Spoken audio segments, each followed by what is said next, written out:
A study analysing couples in long-term marriages has found that women's love fades faster than their husbands does. The research showed that women in longer partnerships spend more time doing chores and cooking, which just might go some way to explaining those results.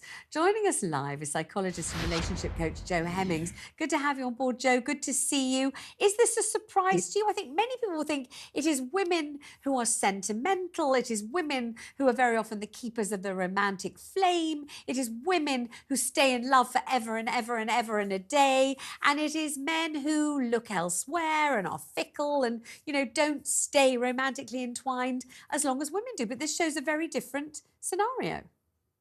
Well, I think this research is slightly muddled, actually, because it sort of talks about loving feelings, which I think is very hard to define and makes you want to break into song with the Righteous Brothers. Yeah, I know the song.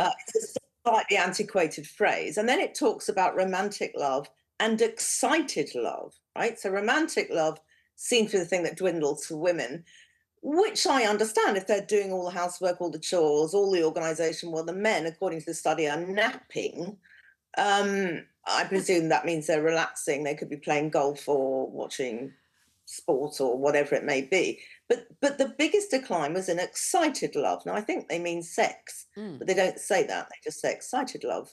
So, yeah, if you're doing all the work as a woman, you haven't somehow divided up those chores and organised your household fairly while your husband naps, then the excited love is going to decline quite quickly. And with that, maybe a bit of resentment, a bit of feeling that they've been taken for granted, they're neglected. And so, therefore, if they're not in a balanced relationship, I can understand why the romantic side might dwindle along with the excited side.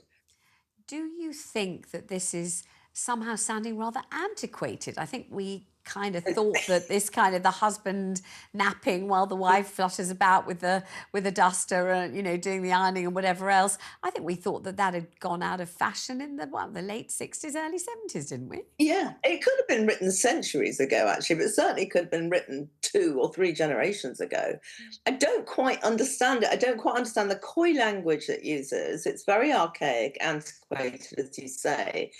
And if I had a couple like that in my counselling room, I'd be having some quite firm words about how they might repair their relationship. So the wife is doing all the chores while the man naps and has withdrawn from excited love. I wouldn't be at all surprised. And I'd be having a conversation about how they might revive that aspect romantically or excitedly or whatever it is, those loving feelings in their relationship. All right, so talk to me about whether that's possible, because if you are, and I don't know whether you are or not, but if you're for example, avid Love Island viewer, and maybe even if you're not, you hear a great deal about the ick. And the ick is, for anyone who doesn't know what the ick is, it's when you look at somebody you thought you fancied and for whatever reason you suddenly realise you do not fancy them at all. It might be the way they're slurping their soup, it might be something to do with their, I don't know, their hairy calves, or I don't know, there's just something, you look at them and you just think, I thought I fancied you, but you give me the ick and I don't fancy you anymore. And I think the implication is supposed to be that once you've got the ick, that's it. You can never unfeel it. You can never recover or regain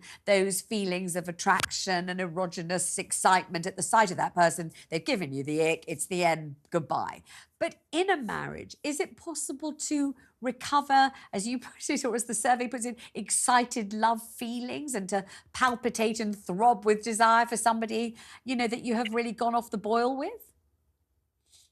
So, because if you've gone off the boil because you are feeling resentful or you do feel taken for granted, there are, ways of communication, things you can talk about, things you can do, date nights, whatever it might be, or at least a discussion of how you might share the household organization better. I do think there's a way. I don't think it is the ick. I think what it is the end of the honeymoon period. Right.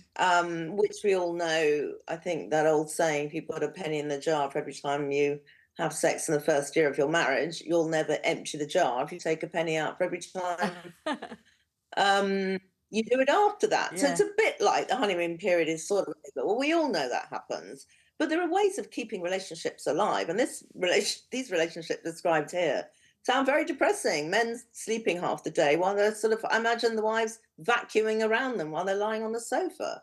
So do you think that the implication, Jo, that men are really the real romantics, and women are much more pragmatic and put that down to nonsense pretty quickly. Do you think that is true or not?